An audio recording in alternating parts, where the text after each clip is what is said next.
Dear students, నా పేరు STP కోదన్నపాణి. మన సంస్కృత పాఠాలు ఛానల్కి స్వాగతం.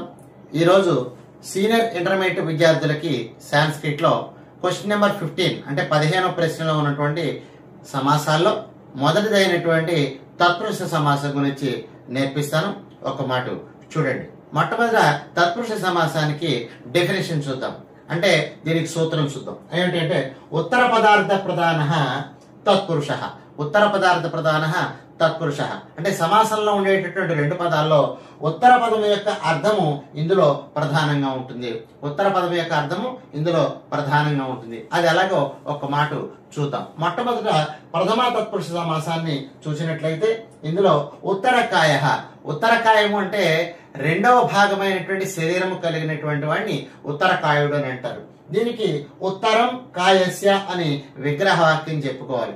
ఉత్తరం కాయస్య అంటే కాయమునకు రెండవ భాగము కలిగినటువంటి వాడు, అంటే శరీరం యొక్క రెండవ భాగం కలిగినటువంటి వాడిని ఉత్తరకాయ అని అంటారు. దీన్ని ప్రథమ తత్పురుష సమాసంగా చెప్పుకోవచ్చు. తర్వాత రెండవది ఏమిటి అంటే ద్వితీయ తత్పురుష సమాసం. ఇందులో కృష్ణశ్రిత. కృష్ణశ్రిత అంటే శ్రిత అంటే ఆశ్రయించినవాడు. ఎవరిని ఆశ్రయించినవాడు? కృష్ణుని ఆశ్రయించినవాడు. నీ అనేటటువంటిది ద్వితీయ భక్తి ప్రత్యయం కాబట్టి కృష్ణం అనేటటువంటిది మన రామశబ్దంలో మాదిరిగా రామం అన్నట్టుగానే ఇక్కడ కృష్ణం అని చెప్పుకోవచ్చు. తద్వారా దీన్ని కృష్ణం అని రాయొచ్చు. శ్రిత అంటే ఆశ్రయించినవాడు. ఎవరిని ఆశ్రయించినవాడు? కృష్ణుని ఆశ్రయించినవాడు కాబట్టి దీన్ని ద్వితీయ తత్పురుష సమాసంగా చెప్పుకోవచ్చు. తర్వాత రెండవది అయిపోయిన తర్వాత మూడవది విద్యా నిపుణ. విద్యా నిపుణ అంటే రెండవ పదమైనటువంటి అర్థము నిపుణ అనే పదం. నిపుణ అంటే నైపుణ్యము కలిగినటువంటి వాడు. దేని చేత నైపుణ్యము కలిగిన వాడు? విద్య చేత నైపుణ్యం కలిగిన వాడు. అంటే ఇప్పుడు ఎలా చెప్పుకోవాలి? విద్యయా నిపుణ, విద్యా నిపుణ. ఇది తృతీయ తత్పురుష సమాస. తర్వాత యూపదారు. ఇది చతుర్థి తత్పురుష సమాసం. యూపదారు అంటే ఇక్కడ దారు అంటే చెక్క లేదా కొయ్య.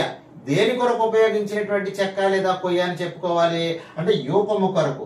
యూపము కొరకు అంటే యజ్ఞము కొరకు. యజ్ఞము కొరకు వాడబడేటటువంటి చెక్కని గాని అలాగే కొయ్యని గాని దీన్ని యూపదారు అని పిలుస్తారు. దీనికి ఎలా చెప్పుకోవాలి? చతుర్థి తత్పురుషలో యూపాయ దారు యూపదారు అని విగ్రహ వాక్యం.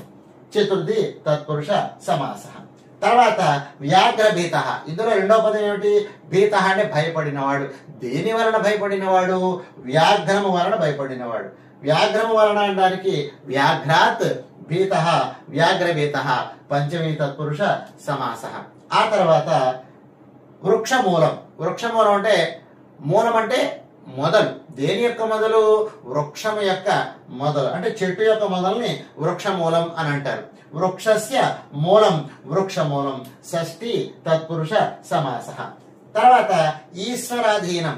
ఈశ్వరాధీనం అంటే అధీనం అంటే అధీనమై ఉన్నది, అంతా కూడా ఇమిడి ఉన్నది. ఎవరి యందు ఇమిడి ఉన్నది? ఈ యొక్క ప్రపంచం అంతా కూడా ఈశ్వరే అధీనం అంటే ఈశ్వరుని యందే ఇమిడి ఉన్నది మొత్తం అంతా. అందువల్ల ఈశ్వరే అధీనం.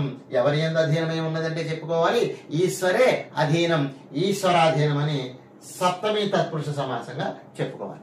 ఆఖరికి ఇక నైతత్పురుష సమాసం అంటే ఇక్కడ తత్పురుషలో వ్యతిరేక పదాన్ని చెప్పినప్పుడు లేదు కాదు అని చెప్పినప్పుడు ఇక్కడ న అనేటటువంటి ఒక అక్షరాన్ని వాడతాం. అందువల్ల అహింస, న హింస, అహింస. దీన్ని నైతత్పురుష సమాసంగా చెప్పుకోవచ్చు. మళ్ళా ఒక మాట సమాసాలన్నీ కూడా మొదటి నుంచి ఒక మాట చదువుతాను చూడండి.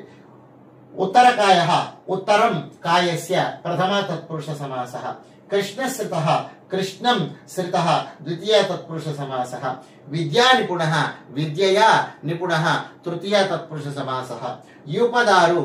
యూపాయ దారు యూపదారు చతుర్థి తత్పురుష సమాస. వ్యాఘ్రభీత. వ్యాఘ్రాత్ భీత పంచమీ తత్పురుష సమాస. వృక్షమూలం. వృక్షస్య మూలం షష్ఠీ తత్పురుష సమాస. ఈశ్వరాధీనం. ఈశ్వరే అధీనం సప్తమీ తత్పురుష సమాస. అహింస. న హింస, అహింస. దీన్ని నైతత్పురుష సమాసంగా మనం చదువుకోవాలి. ఇలా చదువుకున్నట్లయితే ఇందులో 2 మార్కులు వస్తాయి. అసలు సమాసాలకి 6 మార్కులకైనా అయినట్టయితే 6 సమాసాల నుంచి కూడా 6 ఉదాహరణలు వస్తాయి. అందులోంచి 3 ఉదాహరణలు కనుక రాసినట్లయితే 3 6 మార్కులు విద్యార్థులకి వస్తాయి.